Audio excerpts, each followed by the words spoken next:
Hello, Sneha's वर्ल्डमध्ये मी स्नेहा आपणा सगळ्यांचं हार्दिक स्वागत करते. तर आजचा आपला हा सेकंड पार्ट आहे स्मार्ट सेविंग्ज आणि स्मार्ट इन्व्हेस्टमेंट याबद्दलचा. तर स्मार्ट सेविंग्स कशी करायची आणि आपण आपली महिन्याची बचत कशी करायची याबद्दल मी मागच्या व्हिडिओमध्ये तुम्हाला डिटेलमध्ये सगळ्या गोष्टी सांगितलेल्या आहेत. तर आत्ताचा आपला हा व्हिडिओ जो असणार आहे तो स्मार्ट इन्व्हेस्टमेंट कशा करायच्या त्याच्यावर आपण इथे बोलणार आहोत. तर आपण या विषयाला सुरुवात करण्याआधी मी तुम्हाला पुन्हा एकदा सांगते की जर तुम्हाला व्हिडिओ आवडला, व्हिडिओ हा आधी शेवटपर्यंत बघा आणि जर तुम्हाला हा व्हिडिओ आवडला तर चॅनलला सबस्क्राईब करायला विसरू नका आणि व्हिडिओला लाईक आणि शेअर करायला सुद्धा विसरू नका. तर आपण आता टॉपिकला स्टार्ट करूया. तर मी मागे म्हटल्याप्रमाणे माझ्या मागच्या व्हिडिओमध्ये म्हटल्याप्रमाणे की इन्व्हेस्टमेंट ही कधीच एका सोर्समध्ये आपल्याला करायची नाही आहे. तर आता आपण आधी आपण विचार करत होतो की आधी मला पैसे साठवायचे आहेत की आधी खर्च करून मग पैसे साठवायचे आहेत. तर आधी उत्तर होतं आधी आपल्याला पैसे साठवायचे आहेत. मग आता हे पैसे तर आपल्याला थोडेफार जे काय आहेत ते आपण साठवले आहेत, पण आता हे साठवलेले पैसे आपण कुठल्या सोर्समध्ये गुंतवायचे. तर त्याचं मी तुम्हाला आता एक उदाहरण सांगते.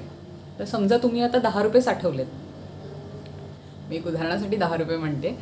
तर त्या 10 रुपयामधले आपल्याला एक रुपयाप्रमाणे वेगवेगळ्या सोर्सेसमध्ये ते पैसे गुंतवायचे किंवा मग 2-3 याप्रमाणे. म्हणजे तुमचे एका वेळेला फक्त एकच सोर्स नाही पाहिजे इन्व्हेस्टमेंटसाठी, त्याचे ॲटलिस्ट 3 ते 4 सोर्स आपण निर्माण करायचे. त्याहीपेक्षा जास्त असतील तरी चालतील, पण अगदी फक्त 1 किंवा 2 सोर्समध्ये सगळे पैसे आपल्याला गुंतवायचे नाही आहेत.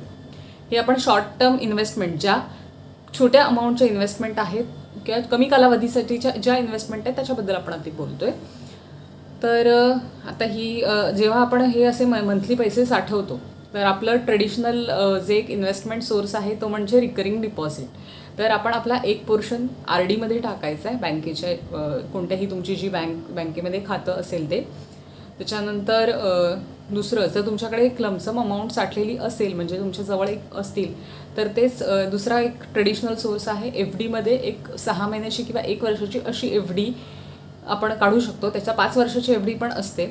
तर त्याचा जो बँकचा जो रेट ऑफ इंटरेस्ट आहे, जो आता पहिले FDवर खूप छान रेट ऑफ इंटरेस्ट मिळायचा, जो आता रेट ऑफ इंटरेस्ट कमी झालेला आहे. सो आपण त्याच्यामध्ये थोडेसे पैसे टाकायचे.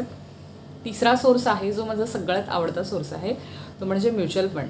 तर सिस्टमॅटिक इन्व्हेस्टमेंट प्लॅन म्हणजे SIP, याच्यामध्ये आपण आपले 2 ते 3 जे घटक आहेत, 10 जे आपण रुपये मी म्हणते एक उदाहरणासाठी, त्याच्यातले 2 ते 3 रुपये किंवा त्याहीपेक्षा जास्त आपल्याला म्युच्युअल फंडमध्ये गुंतवता आले पाहिजेत. पण तेही आता पुन्हा मी तेच म्हणते, त्याच्यामध्ये सुद्धा सब कॅटेगरी म्हणजे एकाच म्युच्युअल फंडमध्ये आपल्याला ते सगळे पैसे टाकायचे नाही आहेत. त्याच्यामध्ये सुद्धा आपण छोटे 2 किंवा 3 पार्ट करायचे आहेत. 100, 200, 500 यानुसार आपण SIPमध्ये पैसे दर महिन्याला टाकू शकतो. तर आता प्रश्न असा येतो, म्हणजे मला सुद्धा हा प्रश्न पडलेलाच होता. तर माझ्याकडे सुद्धा हा वेळ नव्हताच की SIPमध्ये जे पैसे गुंतवायचे तर मी कुठल्या फंडमध्ये गुंतवू किंवा त्याच्यामध्ये सुद्धा शॉर्ट टर्म, लाँग टर्म, त्याचा ग्रोथ कसा आहे, हे या सगळ्या गोष्टींचा मलाही प्रश्न पडला होता. आणि माझ्याकडे सुद्धा तितका वेळ नव्हता की मी त्या पर्टिक्युलर एका गोष्टीचा अभ्यास करू आणि मग मी त्याच्यामध्ये गुंतवू. तर मग मी जिथे आता गुंतवते तर ते ग्रो ॲप मी एक प्ले स्टोअरवरून डाउनलोड केलं. त्याची मी लिंक डिस्क्रिप्शन बॉक्समध्ये देतेच आहे. तर त्या ग्रो ॲप थ्रू मी माझ्या SIPमध्ये पैसे गुंतवलेले आहेत. म्हणजे त्या ग्रो ॲपमध्ये असं येतं की तुम्हाला तिथे म्युच्युअल फंड्स असं आपण सिलेक्ट केलं की बरेच सारे ऑप्शन्स येतात आणि त्याच्यामध्ये तुम्ही समजा एखादा त्याच्यामध्ये बेस्ट म्युच्युअल फंड किंवा शॉर्ट टर्मवाले कोणते आहेत, लाँग टर्मवाले म्हणजे तुम्हाला कमी कालावधीसाठी टाकायचं असेल किंवा जास्त कालावधीसाठी टाकायचं असेल तर अशा सगळ्या ह्याची लिस्ट येते. आणि त्याच्यानुसार आपण एखादा म्युच्युअल फंड आपण सिलेक्ट केला की त्याच्यामध्ये सुद्धा की त्याचा 1 वर्षामध्ये त्याचा परफॉर्मन्स काय आहे, 3 वर्षामध्ये काय आहे, 5 वर्षामध्ये काय आहे, जास्त वर्षासाठी त्याचा परफॉर्मन्स काय आहे, असं तिथे एक ग्राफ येतो, आलेख येतो आणि त्याच्यानुसार आपण ठरवायचं असतं. खूप इझी मेथड आहे. त्याच्यामध्ये आपण बँक आपली कनेक्ट करायचे, त्याला लिंक करायचे आणि मग मंथली आपले ऑटो डेबिट तिथे पैसे होतात. तर हा एक SIPसाठीचा बेस्ट ऑप्शन आहे. म्हणजे आपल्याला जास्त डोकं वापरावं लागत नाही.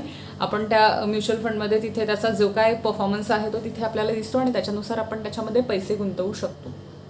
त्याच्यानंतर गव्हर्नमेंटच्या काही स्कीम्स आहेत, त्याच्यामध्ये सुद्धा आपण थोडे थोडे पैसे गुंतवू शकतो. म्हणजे मुलींसाठी गव्हर्नमेंटने जी सुकन्या समृद्धी योजना आणलेली आहे, त्याच्यामध्ये तुम्ही दर महिन्याला थोडे पैसे म्हणजे त्या मुलीच्या फ्युचरसाठी गुंतवू शकता. किंवा पोस्ट ऑफिसच्या काही स्कीम्स आहेत, त्याच्यामध्ये सुद्धा तुम्ही पैसे गुंतवू शकता. तर बरेच जणांचा आता प्रश्न असेल, आम्ही लाईफ इन्शुरन्स कॉर्पोरेशनमध्ये सुद्धा भरतो. त्याचं मी तुम्हाला लास्टला उदाहरण देणार आहे, ती त्याच्यामध्ये किती आणि कसे गुंतवायचे आहेत आणि ती इन्व्हेस्टमेंट म्हणून कशी कन्सिडर होणार आहे. तर हे झालं सगळं छोट्या गोष्टींसाठी. आता मोठे जेव्हा आपल्याकडे भरपूर पैसे असतात तर ती गुंतवणूक कशी असते, तर त्याच्यामध्ये मी तुम्हाला 3 गोष्टी सांगेन. जर सगळ्यात पहिली गोष्ट येते ती म्हणजे आपण सेकंड होम घेतो. म्हणजे आपल्याकडे ऑलरेडी एक घर असतं आणि सेकंड होम म्हणजे आपण इन्व्हेस्टमेंट म्हणून एखादी प्रॉपर्टी विकत घेतो.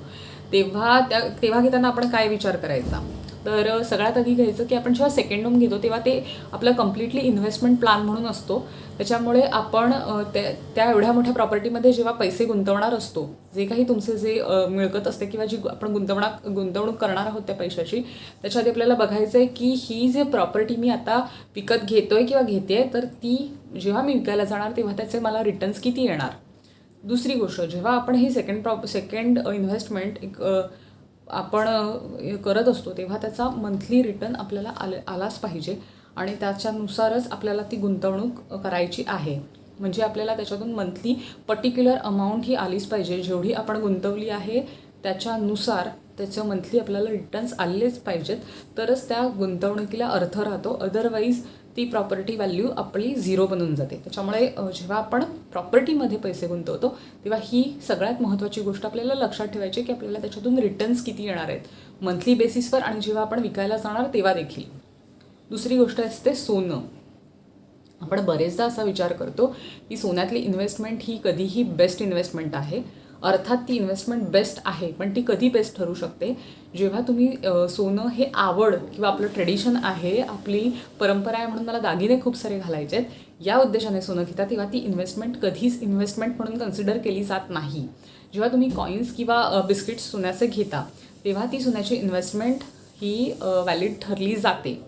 मला तरी असं वाटतं की जेव्हा सोन्याची इन्व्हेस्टमेंट आपण कुठेतरी युटिलाइज करतो तेव्हा त्या सोन्याच्या इन्व्हेस्टमेंटला अर्थ असतो आणि तुम्ही ती कुठल्या पिरियडमध्ये घेताय त्याच्यासुद्धा ते सुद्धा इन्व्हेस्टमेंटसाठी खूप मॅटर करतं. म्हणजे सोन्याची किंमत जेव्हा जास्त आहे तेव्हा तुम्ही ते सोनं विकू शकता आणि जेव्हा सोन्याची किंमत कमी असेल तेव्हा तुम्ही त्याच्यामध्ये इन्व्हेस्ट करू शकता.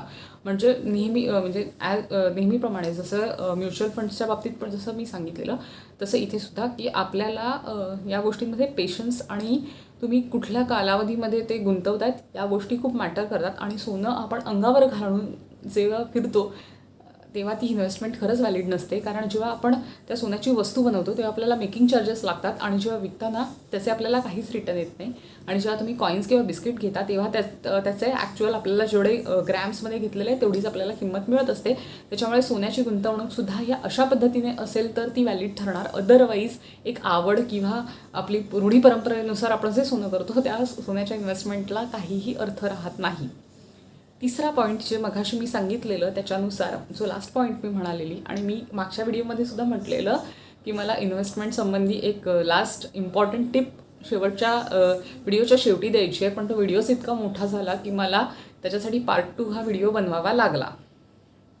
तर त्याच्यामध्ये कसं आहे, जेव्हा तुम्ही लाईफ इन्शुरन्स पॉलिसी घेतात, म्हणजे बरेच जण असं म्हणतात की आम्ही त्याच्यामध्ये पैसे गुंतवलेले आहेत इन्व्हेस्टमेंट म्हणून, तर ती आपली इन्व्हेस्टमेंट होत नाही.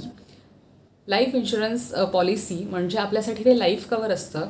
त्याच्यामध्ये आपण असं बरेचदा म्हणतो अरे मला ह्याच्यामध्ये काहीच रिटर्न्स, म्हणजे मी जेव्हा घेणार तेव्हा मला ह्याच्यामध्ये रेट ऑफ इंटरेस्ट खूप कमी येतो आहे. ते आपण पैसे एवढे वर्ष गुंतवलेले आहेत त्याच्यामुळे आपल्याला लाईफ कवरवर त्याच्यावर आपल्याला इंटरेस्ट मिळतो आहे आणि तो तसा परतावा मिळतो आहे, पण ते त्याच्यामध्ये आपल्याला काहीतरी रिटर्न्स मिळेल याच्यासाठी कधीच लाईफ इन्शुरन्स पॉलिसी घ्यायची नसते. आपल्याला त्याच्यातून लाईफ कव्हर केवढं मोठं मिळतं आहे, म्हणजे आपल्याला त्याच्यामध्ये जो विमा मिळणार आहे तो की त्याची अमाऊंट किती जास्त आहे याच्यानुसार तुमची लाईफ इन्शुरन्सची व्हॅल्यू ठरत असते. त्याच्यामुळे लाईफ इन्शुरन्स पॉलिसी हे कधीच तुम्ही इन्व्हेस्टमेंट सोर्स म्हणून बघू नका. ते कधीही आपल्यासाठी एक लाईफ कव्हर, एक सुरक्षा कवच म्हणून आपण त्याच्याकडे बघितलं गेलं पाहिजे, कारण ते आपल्या आपल्याला जर काही झालं आयुष्यात तर त्याच्यासाठीचे जे आपल्या कुटुंबियांचं रक्षण करण्याकरता किंवा आपलं रक्षण करण्याकरता ती पॉलिसी असते. त्याच्यामुळे लाईफ इन्शुरन्स पॉलिसीज हे तुम्ही कधीही इन्व्हेस्टमेंट सोर्स म्हणून त्याच्याकडे बघू नका. तर असे हे इन्व्हेस्टमेंटचे प्लान्स मी तुम्हाला ओव्हरऑल जे इन्व्हेस्टमेंटचे प्लान्स आहेत ते तुम्हाला सांगितलेले आहेत.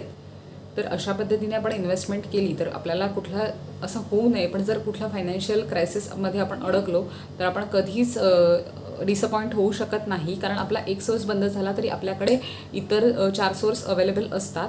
तर त्याच्यामुळे आता या इन्व्हेस्टमेंट्सबद्दलचा हा व्हिडिओ आपण इथेच थांबवूया. तर तुम्हाला हा व्हिडिओ कसा वाटला हे मला कमेंटद्वारे नक्की सांगा. त्याचप्रमाणे चॅनलला सबस्क्राईब, शेअर आणि लाईक करायला विसरू नका. धन्यवाद.